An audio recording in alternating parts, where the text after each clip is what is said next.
Well, on a Saturday evening, welcome to the PHLY Sixers podcast, along with Derek Bodner, Kyle Neubeck. I'm Devon Givens. As we get some news, we were waiting on the 29th to find out when Paul George makes his decision, whether he opts in, opts out. Well, we get the information just a short time ago that he is, in fact, opting out of his final year of his deal with the Los Angeles Clippers, becoming an unrestricted free agent and making free agency all that more interesting as things get underway on Sunday beginning at 6 p.m. So, Derek, starting with you, man, as we have this emergency conversation with all the folks out there, your initial thoughts when the news broke. Yeah, initial thoughts were like, he finally made a decision. We had been waiting around all day. Not that you expected it to come before a decision, but I'm happy we finally have a little bit of clarity on where to go forward. Second thought was I think the Sixers have a real good chance. I don't know exactly what that means. I think their biggest threat right now is him going back to the Clippers. I know the common sentiment will be that, well, they haven't offered it to him now. Why would they going forward? But when you get to a deadline, you tend to get to your make or break point, find where your real limit is. Will they cave? Will Ballmer cave? I don't know. So I'm not entirely sure what the Sixers percentage chance is, but I think it's pretty strong. And that would be my, third reaction. Yeah, so to me, this means he will only be playing in one of two places next year, would be my read on it. It's either he goes and stays at home, stays with the Clippers, they up the ante, they give him another year, they give him more money, the contract that, as Derek alluded to, they haven't been willing to give him. And the perfect example of people being deadline motivated is that we were waiting until 4:45 on Saturday. The last 15 minutes that Paul George could decide on this option for Paul George to decide on his. Well, now the ball is in the Clippers court. And so they are going to have to make their decision. And, if LA turns around and says, look, everything we've said so far about what we're willing to offer, that's changed. We believe Philly is a real threat. Then, I think when push comes to shove, all things being equal, Paul George would stay home. Yeah. But at this point, being this deep into the process, I have much less belief that the Clippers are going to do that. And so I feel, I'm not going to say that I think he's coming here, but I feel pretty confident that they're right there. Like the ball's at the 10-yard line right now. And they have a legitimate shot to get Paul George here. We've said, this has been sort of at the top of their list throughout the offseason because of the fact that they're the only team that has contending aspirations that can sign him outright.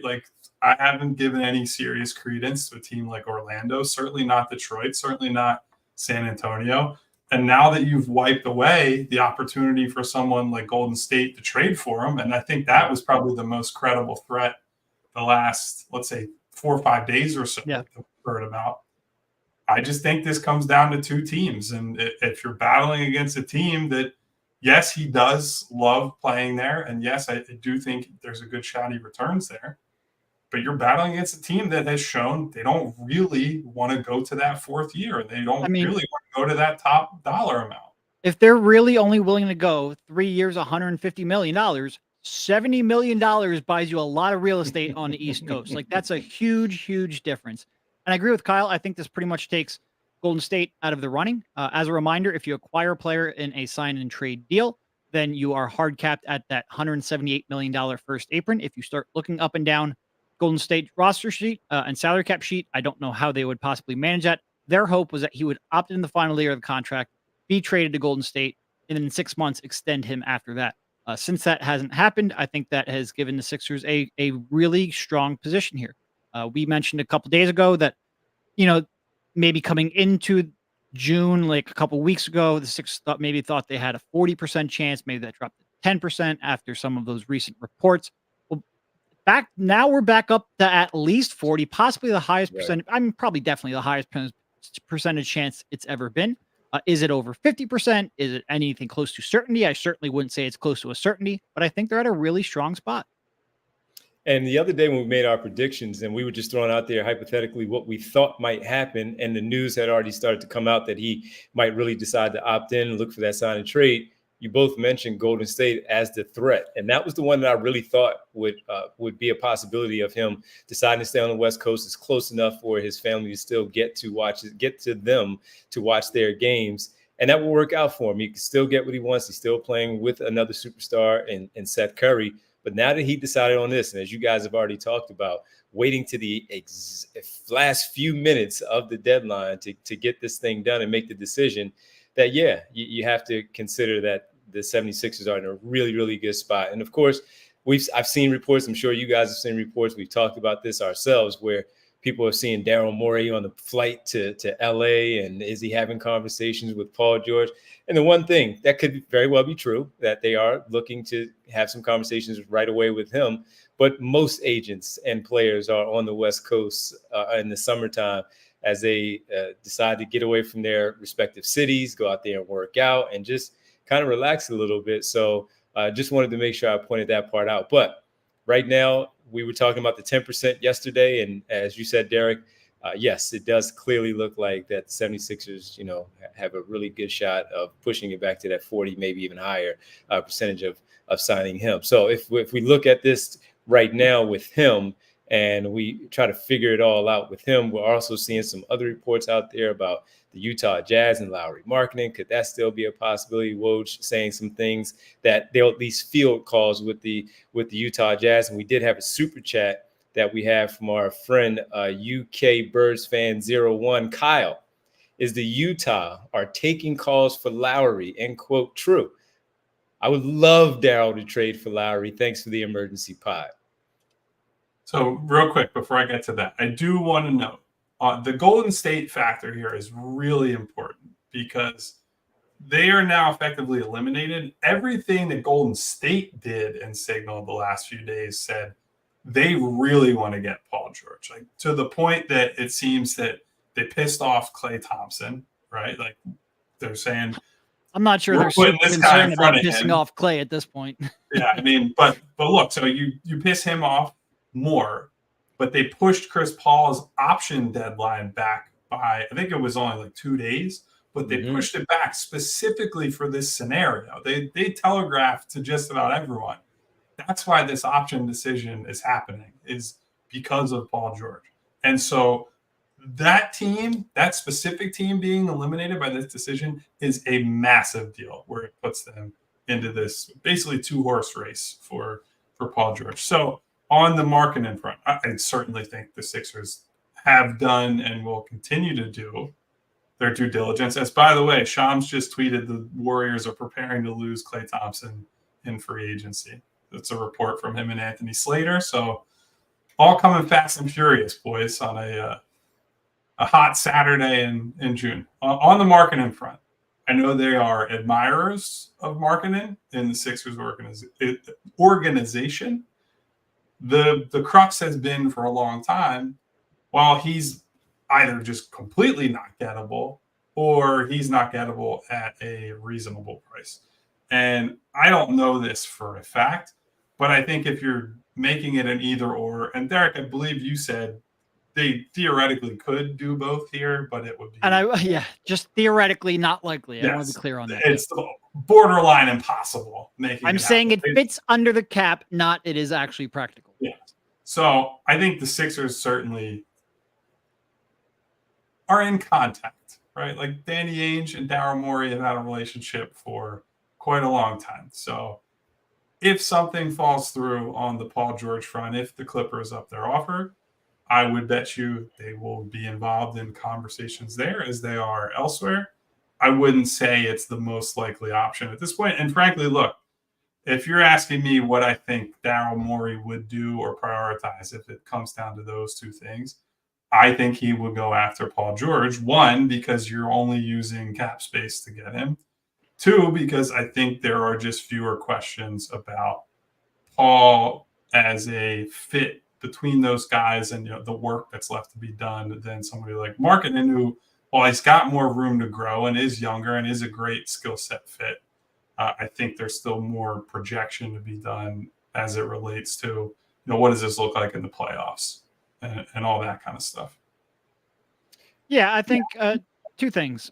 First of all, if Markkanen was truly on the market. I don't think like necessarily a lot has changed with Markkanen in Utah. I think Danny probably saw what Bridges got and went, whoa, I can get even more than that, I think. And he's testing the market.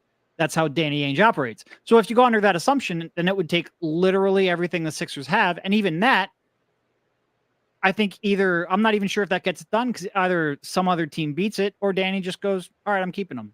I'm not sure the Sixers, even if they empty the cupboard, Danny's crazy. I don't think his asking price has dropped is the way I would phrase it. If anything, I think his asking price because of the Bridges trade has gone up because there's one fewer, young star or quasi-star on the market. And, the baseline price has increased. So I think if you're reading this, the report as Markkanen might be more gettable now than he previously was, I'd probably go the other way and say Markkanen might cost more than he previously did. And the other thing is if you did sign Paul George and then trade for Markkanen into your cap space, a hypothetical light out, technically it would work this year. The problem is when you have to give Markkanen that next contract, you become a second apron team real quick, and it'd be almost impossible to avoid that. And also you now have 0 draft picks to trade. It would be you would have 4 players and minimum contracts for like the next 4 years. It would be really, really tough to navigate. I would be surprised if Daryl Morey would have interest in trying to navigate that.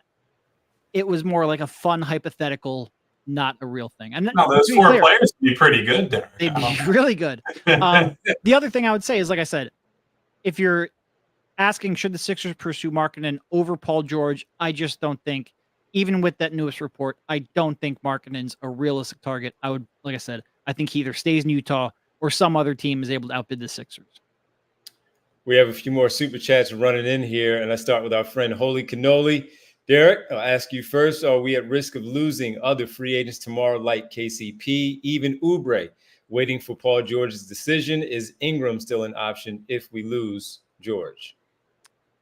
I mean, all of that depends on how long they wait and how long Paul George takes to make a decision. Yeah, there's always a threat. Like, there's always a threat other players sign. There's always a threat that they could trade Ingram before it happens. Like, sure, it's a threat. I don't know if I know Paul George's headspace enough to know whether or not he will make a decision quickly.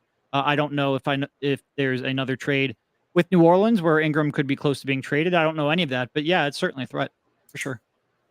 One piece of context here I was talking to Devon about before the show.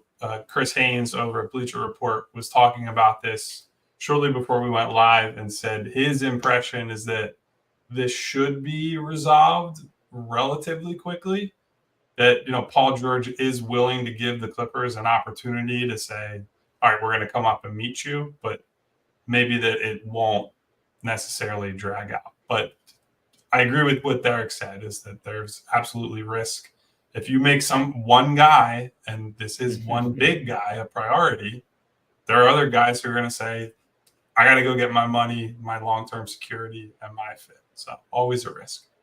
Bernard McCoy with the super chat. I hope they get him, because if he takes a few days to decide and stays with the Clippers and KCP signs elsewhere, we are screwed. I wouldn't quite go that far, but it's a conundrum, right? If you wait, let's say this plays out over the next week, right? I think there have been some pretty historic signings over the 4th of July weekend in NBA history. Some big moments on that front, especially for the guys that are up at this level. But that's the risk you take, man. Like, we all know, Morey is a star hunter. He's going after a real third guy. And so I think he would probably tell you, if he's being honest, he's willing to risk losing out on some role guys to try to go get the big fish. And this podcast, again, here with the fellas, Kyle Neubeck, Derek Bodner, Devon Givens. Brianna is producing. Is brought to you by our good friends with our draft coverage and now our free agency coverage getting underway for this week. Our good friends from Rothman Orthopedics. Tone Cuddy says, what kind of role players can we afford after signing PG? I mean, you'd have about $12 million left to work with. Whatever role players you think can fit into there. Well, we will have a long ass show tomorrow. We can talk about stuff like that. But you would have now's the time to tease that, yeah. 12 to 13 million left in space. That's what you have to work with. And tomorrow our show will begin at 5 p.m. Assuming Paul George isn't, or not Paul George, Paul Reed isn't brought back. Right. Our show tomorrow, 5 p.m. right here on PHLY Sixers Podcast. We will have our free agency frenzy, our PHLY Sixers Podcast free agency frenzy beginning at 5 p.m. to kind of set the scene. Hopefully things don't take very long. It happens pretty quickly once the moratorium then opens at 6 p.m. and we start to hear some news pretty quickly there. We'll keep going. Rich Hoffman will join us as well as we get together with you on a Sunday in late June, hanging out with all of you to talk a little hoops. Corey asks, couldn't we have beaten the price Portland paid, Kyle, for Denny Avdia? Yes, in theory, but again, there was still uncertainty with this Paul George situation until about an hour ago. Like there was a real around the league, people were treating the Golden State Warriors as a serious threat to trade for him, and not just them. There were others. I know. I can't remember who reported it. It might have been Sam Amick, maybe Mark Stein. Forgive me, whoever actually reported this. They said Denver has kicked around the idea of potentially trading for Paul George if he opts in. Now that trade would have cost them someone like Michael Porter Jr., would have cost them another like a series of picks, whatever that ends up being. But there are a lot of teams that were theoretically in the mix. So the Sixers, their operating belief here was like, let's wait and see what happens here, and then we make our move. So clearly there was a higher priority in Portland and on Washington's end to make the Denny trade. But yeah, I mean, if they could have gotten Paul George locked up and known that with confidence, and then swing a trade for a role player that I think makes a lot of sense on basically any team trying to win, you would have loved that. All right, run through a few more because people are running in here with us, enjoying this emergency pod. Mr. Sandman says, I love Markkanen, but is he a Nick Nurse kind of player? I think Nick Nurse is adaptable enough where if you give him a star role player, and I think Markkanen would be, maybe not in the traditional sense, maybe not in the Bridges sense, in terms of being a two-way player, but a guy who can really, really, really open up the floor for both of your two superstars. I think Nick Nurse will embrace that. Like Nick Nurse isn't going to send, Larry Markkanen to the bench because he's not not making enough connective passes or not hustling enough to get deflections on defense. Like he's going to be on the floor. Don't worry. Which again, I don't think the Sixers have a realistic chance, but theoretically he would be. Nick Nurse would find a way. He'd find a way. You know what Nick Nurse and Daryl Morey both love? Guys who make lots of fucking threes. Except for most of his tenure in Toronto, but I blame that on Masai, not. I was going to say, if we look at the roster they continue to build there, I think I'd put that on the other guy. But yeah, I don't think Nick Nurse would look at Markkanen and say, boy, sure sucks to have that guy next to Jamal. Yeah. Another super chat. PG called their bluff. Clippers are going to fold and pay him with that new stadium. Plus, I'd rather we go the role player route. That's from our good buddy, Brian Pumper. Pumped up about Paul George, huh? And listen, guys, we will get into the full, the fit with Paul George, him versus some of these other options, all that. This was more, we just wanted to chat with you for a few minutes, talk to you about where our heads are at ahead of tomorrow, and remind you guys, we will be live at 5 p.m. on Sunday ahead of free agency as it starts at 6 o'clock, and then presumably as the news starts to fly at 6 p.m., we'll be locked and loaded, ready to go. 6:01, baby. Tomorrow, a lot of news already out there. LeBron James opted out. The Memphis Grizzlies declining Luke Kennard's contract. Orlando, same thing with Mo Wagner. Isaiah Joe, you got to include him in that group. He deserves it. Evan Fournier, we've seen his name where they're declining his, all kinds of stuff that's out there that we will get into tomorrow and discuss it all with you beginning at 5 p.m. A lot to discuss in regards to the Sixers and their free agency path. Abe Lobo, would Derek eat a basketball if the Sixers do trade for Lowry Markkanen? No. Still have to figure out the shoe part, but not eating the basketball. That's not eating the basketball. No. I did not get that prediction wrong. Oh wait. No, the shoe was the recent one, right? The shoe was the one I skated away from. Basketball was from a couple of years ago. No, I'm not eating basketball. It's not happening. All right. Chris Evans, if the Clippers re-sign, can they still fit Harden? Well, if Harden takes a certain amount of money, I'm sure he will. I'm sure they will. I mean, they will look in have that long-term concerns with regards to the aprons for sure, and I think that's part of why they're hesitating. But then again, they're seemingly willing to offer a 3-year deal. I don't know if that would be at a max, but it seems like the 4th year is a sticking point. But short-term, long-term, they're going to have troubles for sure. All right. Derek, Kyle, Brianna, appreciate it. I'm Devon Givens. We'll be back with you Hold tomorrow. on, there's along one with more.